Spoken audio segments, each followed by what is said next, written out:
Hello everyone, welcome to our Let's Play series of Disco Elysium. This is Colonel RPG as usual, and I'm very happy that you chose to join me today as I take some tear off the floor that for some reason was here.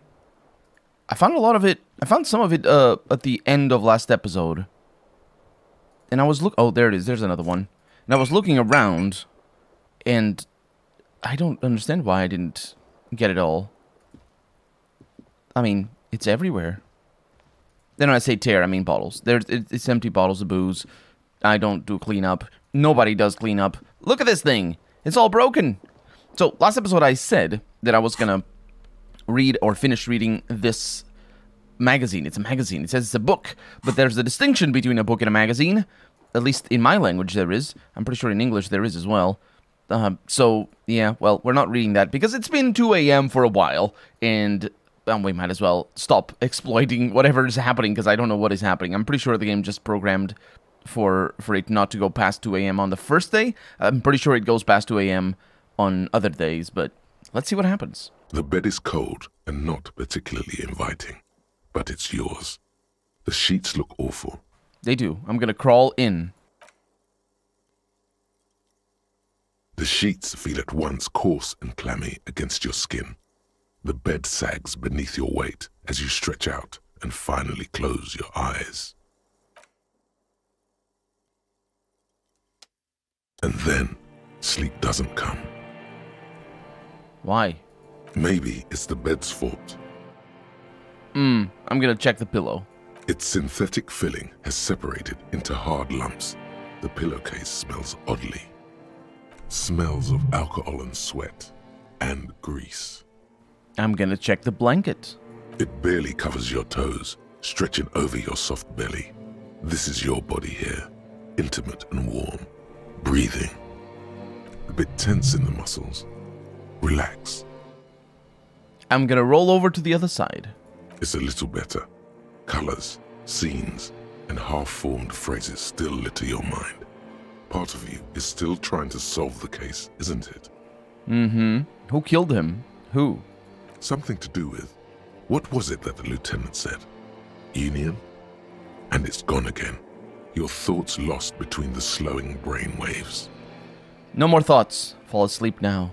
Your breathing steadies. A great silence washes over you until your eyelids twitch in your sleep and images start forming.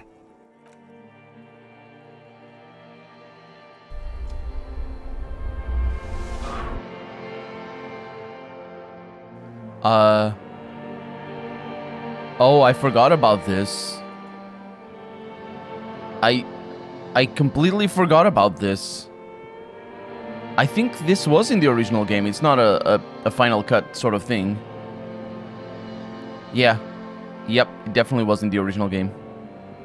I think the final cut content is only at day 3 or day 4, maybe? Okay. Okay.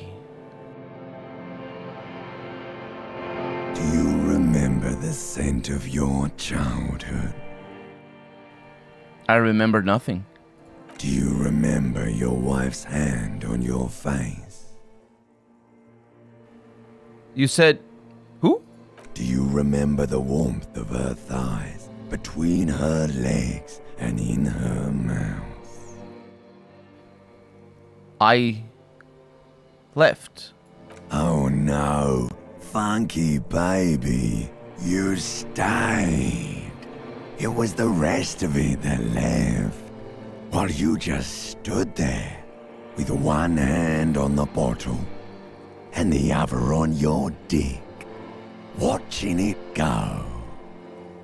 Tell me, where are your friends? Human beings have friends, Harry boy. Where the hell are yours? I don't want to come back. They were only cramping your descent into the abyss. Now they're gone. 3 times gone and never coming back. All of it. You failed. You failed me. You failed Elysium. What is Elysium? Everything. The pale and the isolas on the surface. The outer magnetosphere. Burning, furious truth. 8,000 years of written history. You really dropped the ball, Harry. 4.6 billion people, and you failed every single one of them. You really fucked up. I've talked to you before, haven't I? No, Harry. You were just talking to yourself. That's all you ever do, even in your dreams. And the act is wearing thin. The spots on the disco ball fade around you. You'll be back in those cold snakeskins in no time, sweating up the bed. Stinky boy. Shut up, limbic system. I'm talking to my depression here. I can come back from this. You're not coming back from shit. Thrashing around in that high conductivity state of yours, bumping into things and acting like a clown? Who are you kidding? I'm trying to solve this case. You're trying to what? I can't hear you. This is just a word dream now. Jumbled up garbage. The pictures are gone. The bed rises to meet you. A thin, sleep-like state. More glass than velvet, grinding in your head. So something is wrong. Sleep shouldn't be this bad, this dry, this unnourishing. There's something wrong with your thoughts. Some kind of new type of hangover. God, there's another type? Oh yes, party boy, and it's worse than the one before. Just think of the shit you saw. Here it comes too. So soon already. A silent alarm goes off in your head like clockwork. Barely let you sleep at all.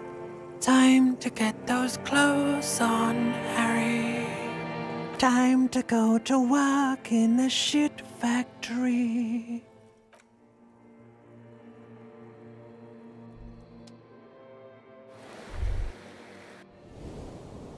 Well, I healed my morale and my health. Good going, buddy. Oh my god, what the hell was that? Oh, just a dream. You have ones like that all the time.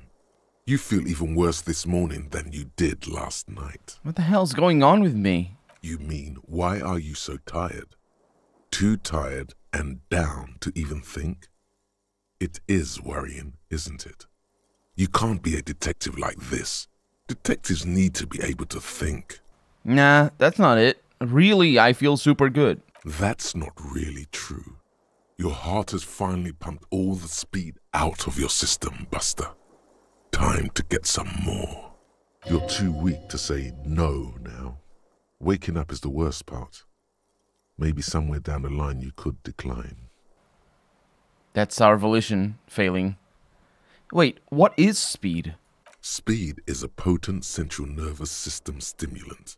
It kept you propped up all day yesterday, despite your debilitating hangover. How else did you think you even got up from this floor? It's power, man. It's professionalism. It makes you feel like you're young again and ready to detect. Ready to go to war against the world. I need to get more of it then? Detecting is my life. Of course. Martinez is speed central. You just gotta poke around. Follow your nose. You and Speed will be happy again. You will make her come home. This time, it will be different. The bed is still cold from the broken window, and not too inviting. But it's yours. You've earned it. But not yet, because I am done. Oh, it's already 34. Wow. At what time do I wake up? I thought I woke up at 7. But no, it's way past 7. Well, it's not way past. It's 34 past 7. Let's What is the Q? There's something happening there. If I press Q, this happens. I wanted to press quick save. A mirror hangs on the bathroom wall. It does, doesn't it? But I can't fix my expression yet. So we have a thought.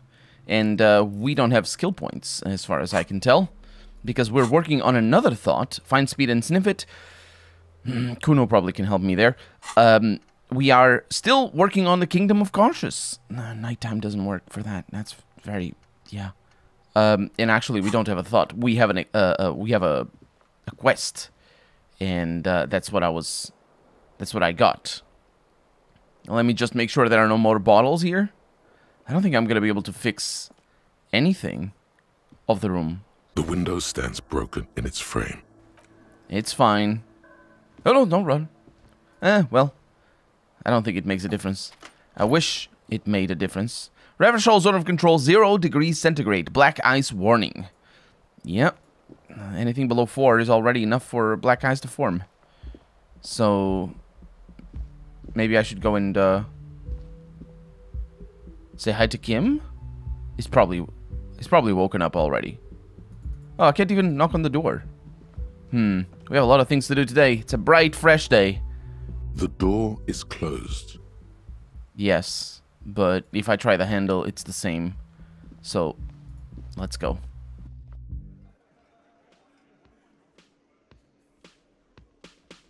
Hey, Kim, you want to talk to me, I feel? I think you do. Good morning, he says. I'm trying to talk to you, mate. Morning. He gives you a quick nod. Looks like we can get to work at once. The Union muscle turned up. He points to the mess hall doors. They look rowdy. We should talk to them. What do you mean, rowdy? I mean ungovernable. Martinez isn't exactly enthusiastic about the RCM being here. They prefer to be policed by the Union. These men here, men who drink beer for breakfast, there's talk of an armed wing of the Union called the Hardy Boys, who are responsible for state policing. I think it's them. Are these the men Gart told us about yesterday? I completely forgot. He looks at his notes. Sorry, I had a rough night's sleep. It's them by the looks of it. Loud and nasty, just like the manager said. One loose thread less to worry about, and one big problem to replace it. He crosses something out. And we got ourselves another skill point, which is lovely. But we're gonna hang on to it for the moment. Why do we need to talk to them? Everything points to the dock workers' union. The belt used for hanging him. The circumstances in Martinez. My preliminary information. Which may, of course, all be wrong. But we still need to talk to them. And it won't be easy. There's so many of them. Maybe we should call in reinforcements? That would just escalate tensions. No captain would sign off on it. Solving one murder isn't worth a conflict between the RCM and the Debarders' Union. In fact, even the death of 2 detectives might not warrant an all-out war. So let's keep a cool head, okay? Let's roll. One more thing before we do. He glances at the booth again. We don't have to talk to them immediately. We can walk right past them, continue with our business. Yeah, streetwise. Zoom right past. Do it on your own terms. They're in no hurry to leave. They think they own the place. Anyway, I leave that choice to you. Whatever you decide is fine by me. Yeah, we don't need to talk to them right away, but we will talk to them before we leave. Hey, Gart. What's up, dude? Can I help you? He arches an eyebrow. Yeah, about my bill for tonight? Got the 20 real? Not yet. Then why are you wasting my time and yours? He rolls his eyes. Goodbye. Well, I'm just talking. Hey, Lena. Just a moment. The old woman turns back to the cafeteria manager. She's agitated, judging from the way she keeps pulling at the frayed edge of her blanket. And there's no public phones nearby? The closest phone booth is down the coast. Sorry for the inconvenience, ma'am. The cafeteria manager appears genuinely apologetic. It's fine, I understand. Thank you anyway. She turns back to you with a weary smile. I'm glad to see you again, dear. Good day, ma'am. Everything all right? Please don't trouble yourself about me, sweetie.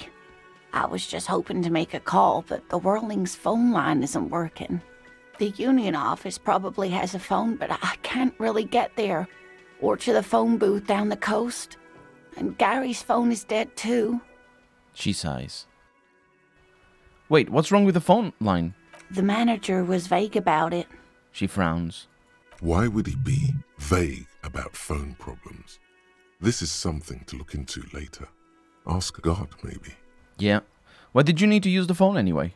To let the young woman who's house-sitting for us know that we may be delayed. Morel, my husband, and Gary were supposed to get back by Monday night, but they're still missing, and I haven't heard from them. I was also hoping she'd heard from Morel. She looks down. Okay, I'll bite. Has your husband gone missing before? That's just it.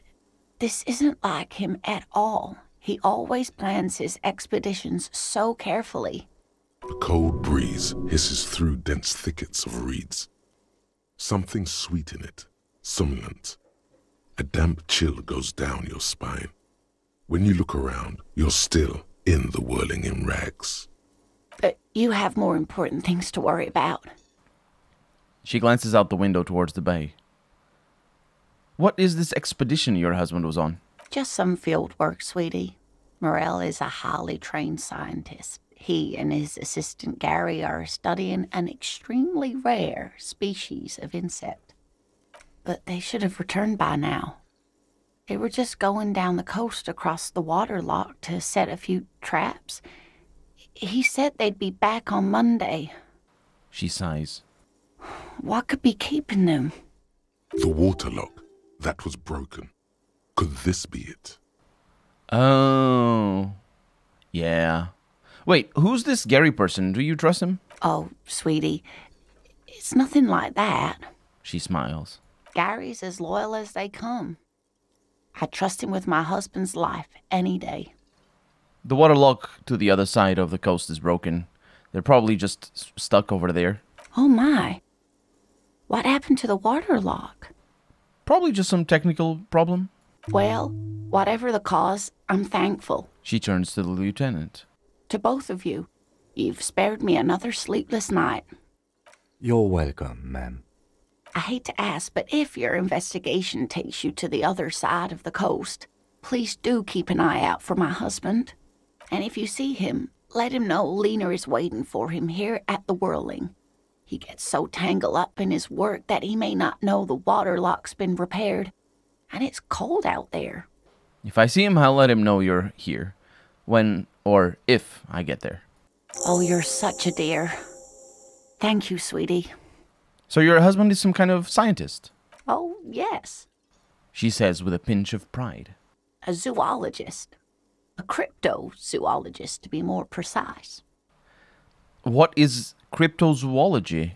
It's a pseudoscience that attempts to legitimize research into mythological beasts and urban legends. The lieutenant sounds unimpressed. That's one opinion, yes. And people are entitled to their opinions. She's used to playing off such insults casually, but they still affect her. Well, she would be used to because he's a cryptozoologist, which is a branch of poaching rather than a branch of zoology. Because zoology is a science, and the P in pseudoscience is mute. What is not mute? What is it called when letters are not pronounced? It's silent. Yes, yeah. English, contrary to many other languages, in pseudo and psychic and stuff like that, the P is not pronounced. But either way, the point is, yeah, it's a pseudoscience, which means that it pretends to be a science, but it isn't. And the reason why it isn't, it has to do with, well, the basic principles of what the scientific method is, which is, you know, not looking for the proof of your own conclusions, and rather the other way around. It's kind of complicated, but it isn't really. If you look it up, you can tell.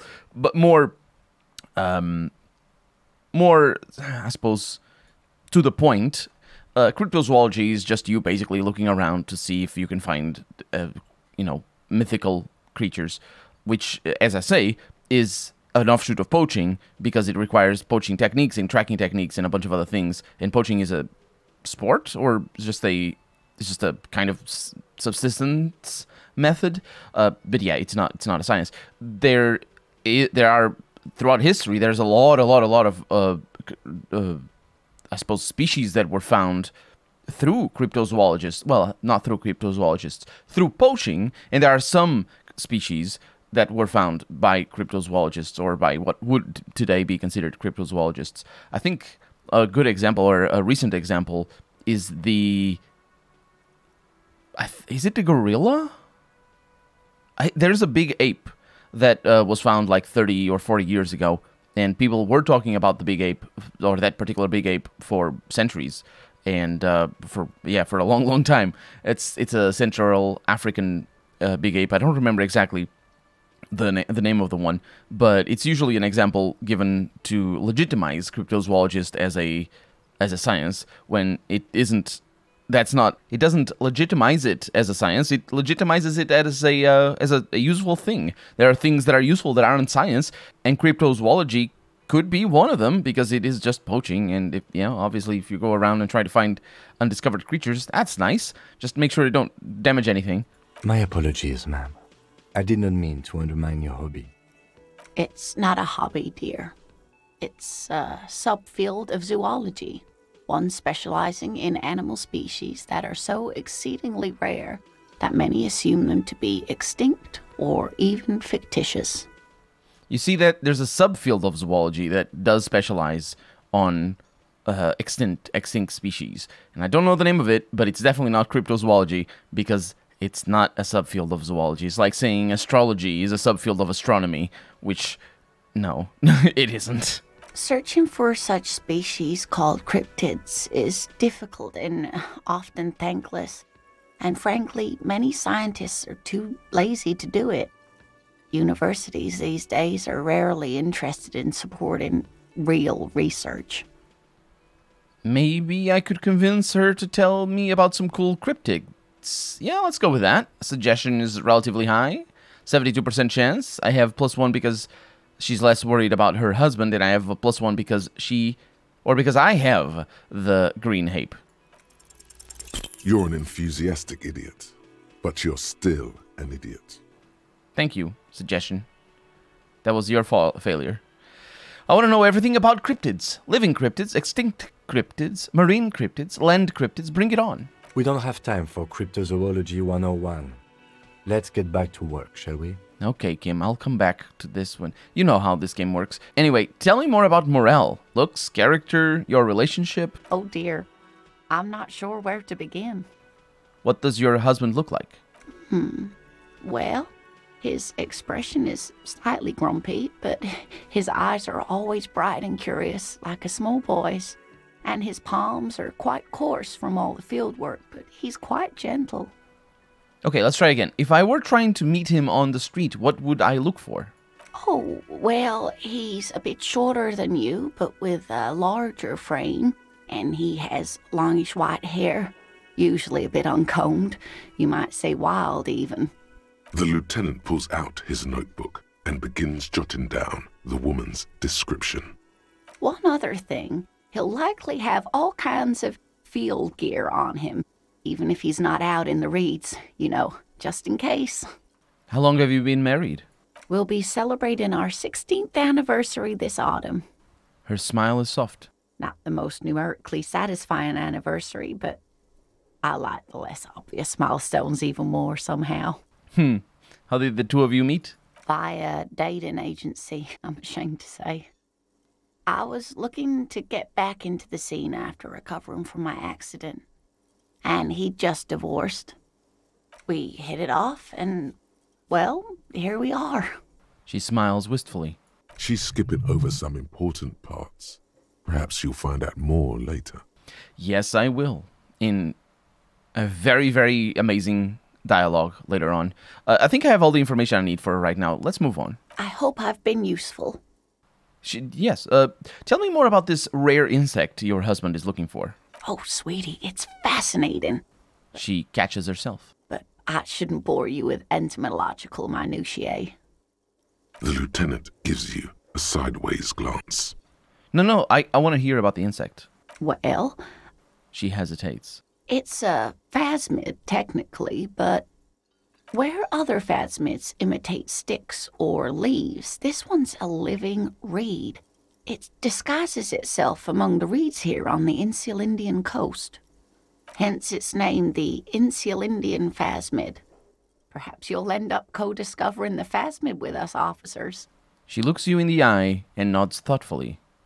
You can see why I might be talking about the pseudoscience thing aspect of all this. A living reed, as opposed to the other reeds that are all dead. What?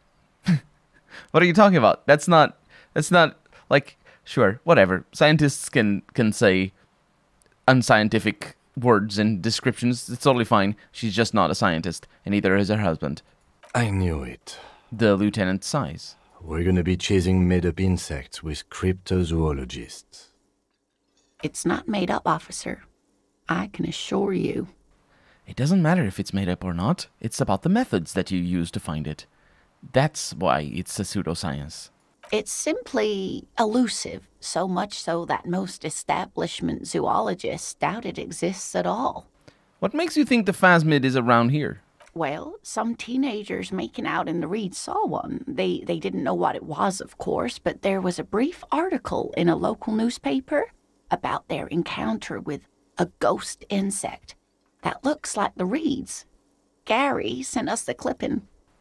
Okay, so her description of what was before, it doesn't even make sense in what I was taking it.